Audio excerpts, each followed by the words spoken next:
In the PBS documentary, we learn a lot about microcomputing and how it has evolved and changed over the years.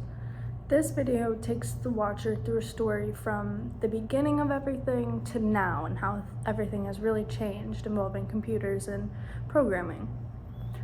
This video covers many important people like Bill Gates and Steve Jobs, but I think it's super important that they also included those who were involved but didn't get the same recognition as them.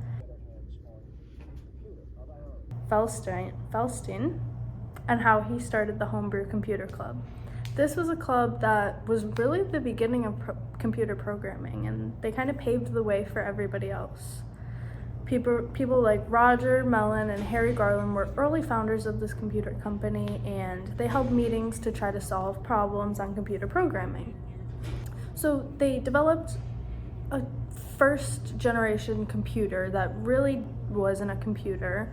It was more of a big box, and there were many mysteries behind it. There were a lot of things that needed to be done, a lot of programming that needed to be done to get this done, to get it working and running, and that's what they held meetings for. They were trying to solve all of the mysteries behind. So someone that was super important to me that I found really interesting is Paul Allen, who started everything for us. He was born on January 21st, 1953 in Seattle, Washington.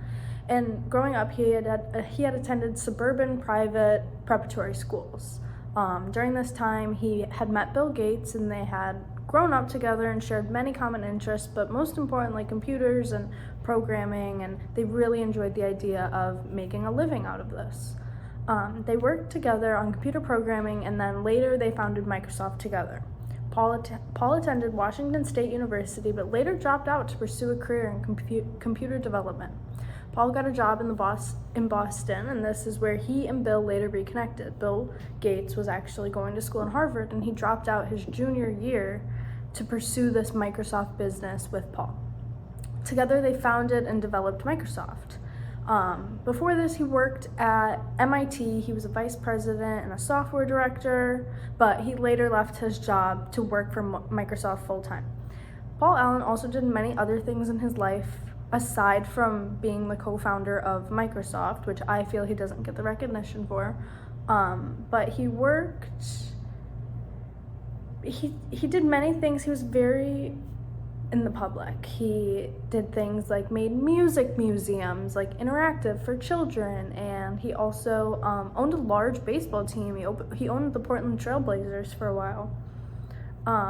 He created his own company called Volcon Incorporated, and basically this was a company him and his sister made up to watch over their investments, to see where they're putting their money, and someone to kind of direct them. So I think that from this PBS documentary, I learned a lot about computer programming, but more importantly, I feel like I learned about the underdogs. I learned about the people that don't really get recognition for all the groundbreaking work and things that they did in computer programming very early on.